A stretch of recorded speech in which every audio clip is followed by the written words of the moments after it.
Hello, hello everyone. Today is day 7. Let me move that out of the way, of 21 days towards building hope. And we're going to talk about, befriending our body. I think that's something for so many of us. It's always a work in progress. But I'm going to read out of 365 Days. Hey, Barbara. January 7th. Name your inner critic and tell him or her to shut up. Pinterest.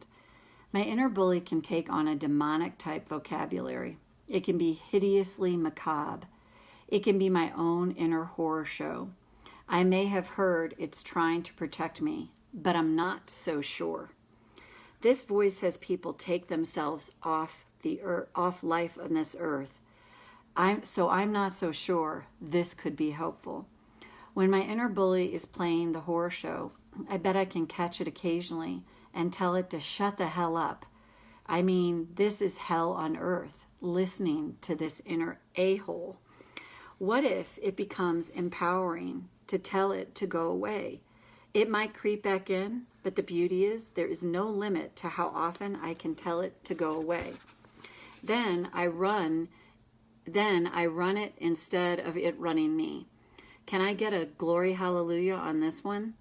Here's the sneaky part. Sometimes the bully in my brain sounds so reasonable and rational. It's not demonic. It sounds like it's trying to get me to act. It sounds like, well, you really should call your mother. Be the first to forgive. Put your big girl or big boy pants on and just do it.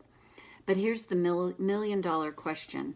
How do I feel when the rational, reasonable bully version speaks and I'm not congruent with what it's directing me to do right now?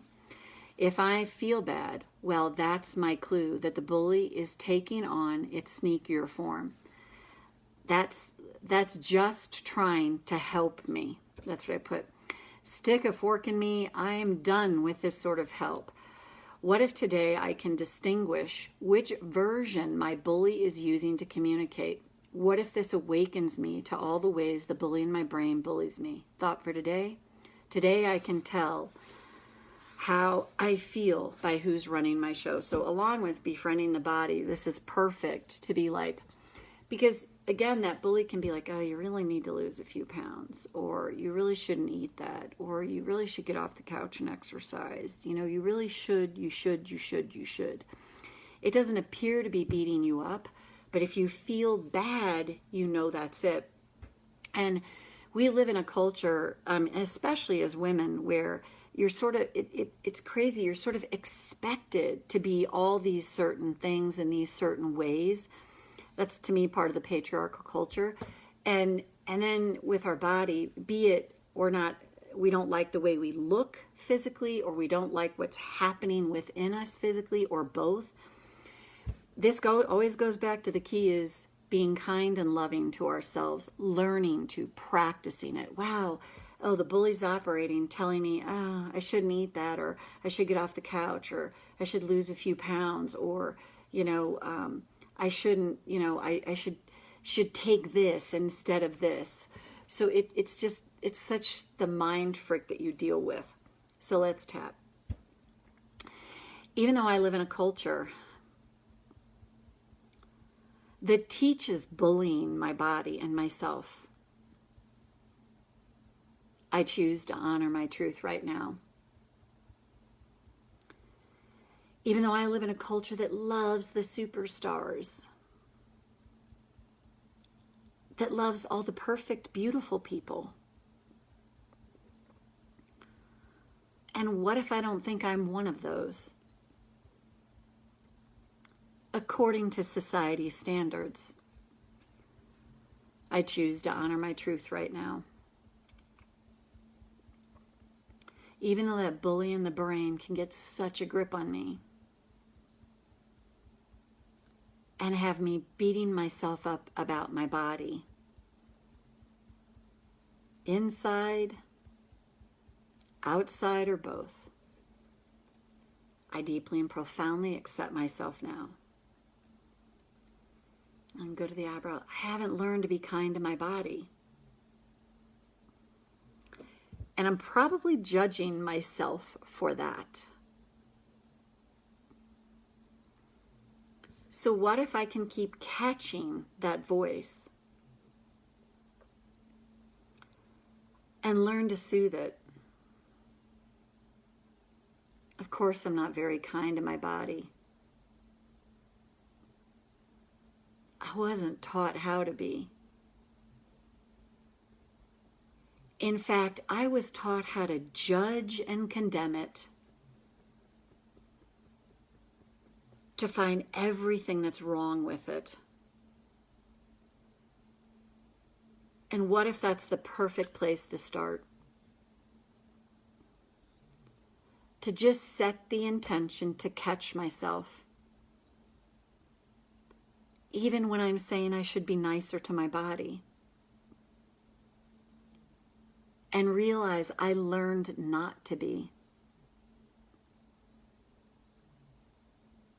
And the more and more I catch that, and tap through it and soften it, what if the natural byproduct is I find I'm nice to my body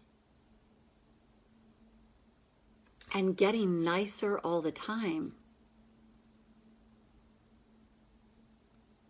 without trying to be. So as I keep softening all that inner bully has to say to me, over time, it'll get better and easier to actually cherish this amazing body that's been my constant companion through this life,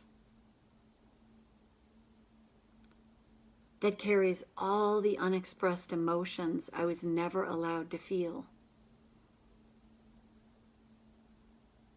And I might even be able to honor this incredible body